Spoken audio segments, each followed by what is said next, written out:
नमस्कार दोस्तों, स्वागत है आप सभी का हमारे चैनल मैथिली सिनेही पर। अभी मैथिली सिनेही चैनल पर मैं अपने बिहार के आंचलिक रचनाकार बाबा नागार्जुन के कालजयी रचना बलचनमा उपन्यास को एपिसोड बना करके आप लोगों के समक्ष मैं रख रहा हूँ। आप लोगों की प्रतिक्रिया मिलती है और मुझे अच्छा लगता है कि आप लोगों को ये कालजयी रचना पसंद आ रही है और आप लोग अपनी प्रतिक्रिया से मुझे अवगत कराते हैं। ऐसे ही निरंतर अपनी प्रतिक्रिया बनाए रखें। और मेरा ये प्रयास है कि मोबाइल के माध्यम से के ही माध्यम से मैं आप लोगों को सभी रचनाओं को, सभी साहित्यिक रचनाओं को मैं आप लोगों के समक्ष रखूं। तो बाबा नागार्जुन वास्तव में बलचनमा में जो उन्होंने स्टोरी इन्होंने प्रस्तुत किया है, ये सामंती व्यवस्था पर में एक करारा चोट है। आप सभी जानते हैं कि बाबा यायावर जीवन ही बिताए और मैथिली साहित्य में इन्होंने वैद्यनाथ मिश्र यात्री के नाम से इन्होंने अपनी रचनाओं को प्रस्तुत किए और हिंदी में नागार्जुन के नाम से इन्होंने अपने रचनाओं को रखे हैं। तो ये बलचनमा एक बहुत ही महत्वपूर्ण और इतिहास का दस्तावेज है। बलचनमा उपन्यास मुझे कई तरह का प्रतिक्रिया मिलता है और मैं उन प्रतिक्रियाओं को सुन के मुझे अच्छा लगता है कि आप लोग इस रचना को, इस कालजयी रचना को पसंद कर रहे हैं। तो 11 एपिसोड मैंने कल तक रखा, आज मैं 12वां एपिसोड आप लोगों के समक्ष रख रहा हूँ। इसको स्किप करके नहीं सुनिएगा, इसको पूरा सुनिएगा, संपूर्ण सुनिएगा और अपनी प्रतिक्रिया ऐसे ही निरंतर बनाए रखिएगा। तो लीजिए 12वां एपिसोड। ऐसे तूफान में मैं कभी नहीं पड़ा था भैया, बलचनमा बोल रहा है। उसकी छोटी बहन के साथ जो गलत काम करने का प्रयास किए थे उनके मालिक।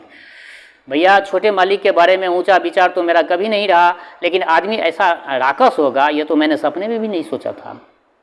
चुन्नी इतने में दिशा फिरकर पोखर में पानी छूने आया। आवाज़ आई, छपर छपर छपर छपर छप छप। इस आवाज़ से मुझे कुछ होश हुआ और मैं अपने आप को संभाला। आखिर चुन्नी से भी पूछ लूँ। अकेले दिमाग कुछ काम ही नहीं कर रहा था। मन में बवंडर उठ रहा था, तिनका बन रहा था। बवंडर का तिनका मेरे मन में बन रहा था। बलचनमा बोल रहा है। हाथ पैर धोकर कुल्ला करके चुन्नी ऊपर आया पोखर के भिंडे पर जहाँ मैं बैठा था। मेरे कंधा हिलाकर उसने कहा, पगलई से तो कुछ होगा नहीं, ठंडा मन से सोच विचार कर और दोस्त मित्र से सलाह राय लेकर तब तय करना चाहिए कि इस राक्षस को हम किस तरह से सजा दें। चुन्नी की ये बात मुझे वजनदार मालूम हुई।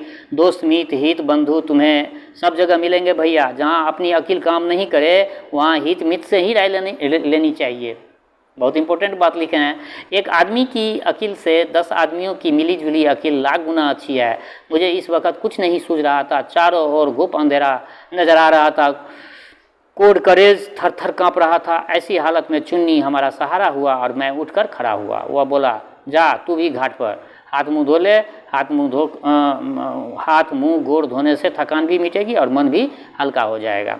लाठी उसे थमाकर मैं पोखर की घाट की ओर बढ़ा। नीचे घुटना भर पानी में उतर कर हाथ मुँह धोए, थकार कर गला साफ किया, रगड़ रगड़ कर घुटने और पैर धोए, आँख नाक कपार कान कनपट्टी गर्दन बगल भींगे हुए हाथ फेरे और फिर बाहर निकल आया।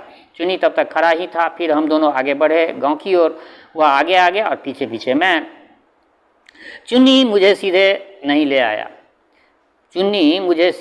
ले आया। मलिकान की पट्टियों से फरक गोसाई जी के भिट्ठे खेत की मेड़ पर से तीरी अमात के घर के पिछवाड़े होते हुए वह मुझे अपने यहाँ ले आया। भैया, तुम भी तो देहात के ही रहने वाले हो। जानते ही हो कि गांव के लोग सांझ सकारे खा पीकर सो जाते हैं। बूढ़ पुरानिया तो रात में बड़ी देर तक खांसते खोंखते रहते हैं, फिर अंधेरे में ही अपनी बीते दिनों की याद में विभोर होकर बतियाते बड़बड़ाते रहते हैं। दिन की कड़ी मेहनत से चूर चूर जवान और अधेड़ लोग बहुत पहले ही सो जाते हैं। खेती का मौसम न रहा तो बेकारी में सोते ऊँगते दिन बीतता है और वह रात को जल्दी नहीं सोते। लोरीक, बिरहा, सलहेस, कबीर के भजन गुनगुनाते रहते हैं या किसी चौपाई पर पुआल के बीरों पर बैठे हुए उन्हें तुम खैनी मलते और चिल्लम फूकते पाओगे। औरतें देर तक जगी रहती है और तड़के उठ जाती है। चुन्नी का बाप मनियार मंडल मामूली ढंग का खेतिहर था। अपनी पहली उम्र में 7 साल तक वो ढाका में किसी चटकल में मजदूरी का काम करके काफ़ी रुपया चुन्नी की माँ को उसने भेजा था।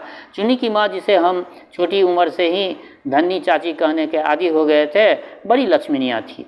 अपने घर वाले की कमाई से धीरे धीरे उसने 3 बीघा खेत ले लिए थे। अब ये लोग छोटी जात वालों में हैसियत वाले माने जाते थे।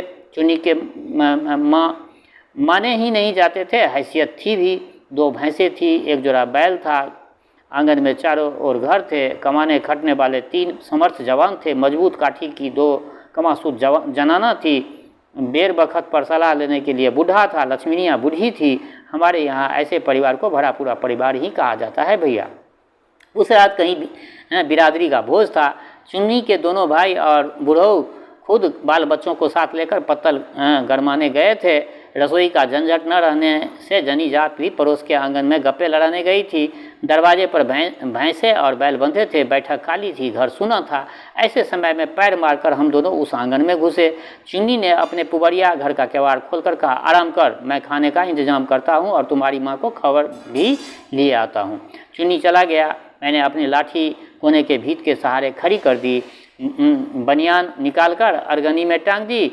धोती का फेंटा जरा ढीला करके और बिछी हुई शीतल पाटी पर अंधेरे में ही मैं लेट गया। बड़ी भूख लगी थी भैया, मगर जो कुछ हुआ था उसके आगे भूख साली सूख कर अतरी के किसी कोने में समा गई थी।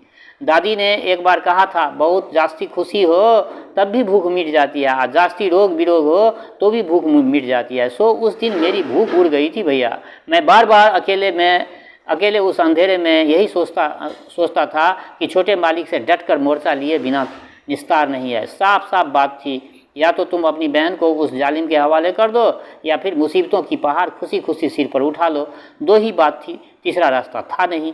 मैंने मन ही मन अपनी ओर से पक्का कर लिया था कि कैद काटूंगा, फांसी चढ़ूंगा, गांव से उजड़ जाऊंगा, मगर उस शैतान के आगे सपने में भी सिर नहीं झुकाऊंगा।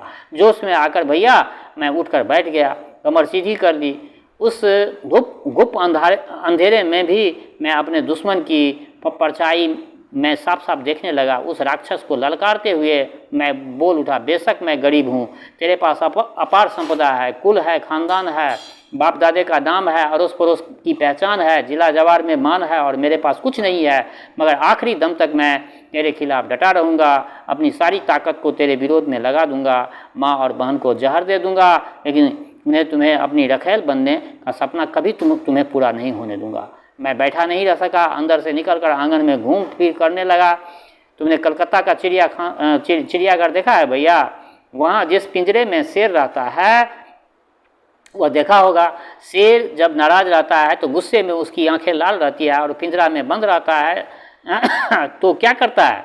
यही कि अपने पिंजरे में 5 कदम इधर, 5 कदम इधर, 5 कदम इधर उधर किसी भांति अपनी नाराजगी की आँच को चहलकदमी करके पचाता है। सो भैया मैं भी अपने गुस्से की आँच को चुन्नी के उस छोटे से आंगन में फेरा लगा कर पचाने लगा। अरे तुम चक्कर लगा रहे हो? चुन्नी की आवाज़ आई। तो मेरा ध्यान टूटा। उसके एक हाथ में एक रोटी थी, दूसरे में कटोरा। मेरे कुछ पूछने पर पहले ही बोला, रेवनी सो गई है, चाची तेरी माँ लेटी हुई पड़ी है, मैंने उसे समझा बुझा दिया है, तुम्हारे बारे में निश्चिंत कर दिया है, लो पीढ़ी पर बैठ जाओ, खा लो, मैं डोल लेकर ताज़ा पानी भरकर लाता हूँ। मैं नहीं बैठा तो चुन्नी ने हाथ पकड़कर बैठा दिया। रोटी का बड़ा सा टुकड़ा तोड़कर तरकारी वाले कटोरे में उसे डुबाकर चुन्नी ने मेरे मुंह में कोंच दिया। मिर्चा मैं बचपन से ही थोड़ा कम खाता हूँ, मगर भिंडी की उस तरकारी में बनाने वाली ने न जाने कितना मिर्ची झोंक दिया था। मिर्च के तीखे तीखे स्वाद से मेरा नशा तोड़ दिया। नशा ही तो कह लो भैया, क्योंकि मन की बेचैनी, दिमाग की परेशानी, अंदर की बेकली भी आदमी को उसी तरह बेहोश कर देता है जिस तरह दारू और तारी की नशा। तो तरकारी में कड़वेपन से मेरा ध्यान टूटा। मैंने पूछा, अरे तुम क्या खाओगे? मैं तो खाकर गया था पोखर की ओर। छोटी भैंस की तबीयत खराब थी, सर्दी हो गई है, इसीलिए बिरादरी के भोज में जा नहीं सका। खाना दिन का ही रखा हुआ है। तुम्हारे लिए रामचरण चाचा के यहाँ से रोटियां ले आया है। उनके यहाँ बुढ़िया के पथ पानी के लिए बराबर आग जलती ही रहती है।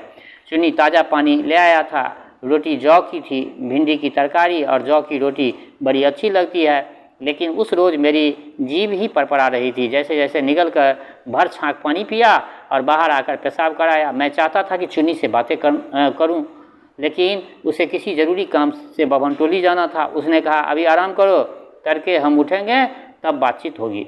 मैं देर तक गुन धुन में पड़ा रहा, किस्म किस्म की बातें सोचता रहा और उसी सोच फिक्र में पता नहीं कब नींद आ गई मुझे। तो श्रोताओं, आज इसका 12वां एपिसोड एक लघु रूप में ही मैंने आप लोगों के समक्ष रखा और इसमें आपने देखा कि बलचनमा के मन में कैसी कैसी बातें आ रही है और स्वाभाविक है, आना भी चाहिए। उनके इज्जत के साथ खिलवाड़ किया गया था, तो वो मालिक के प्रति उनका जो है वो बगावत उनके मन में फूट रहा था। तो आज जो इस एपिसोड में मैंने रखा, इस एपिसोड 12वें एपिसोड को आप लोग संपूर्ण सुनिएगा, अपनी प्रतिक्रिया रखिएगा। जाते जाते मैं अंत में एक ही बात, वही बात कह रहा हूँ कि हमारे श्रोता, आप जहाँ कहीं भी रहते हो, गांव में रहते हो या प्रदेश में, देश में रहते हो या विदेश में, जहाँ कहीं भी रहते हो, स्वस्थ रहें, निरोग रहें, अपने आचरण को पवित्र रखें।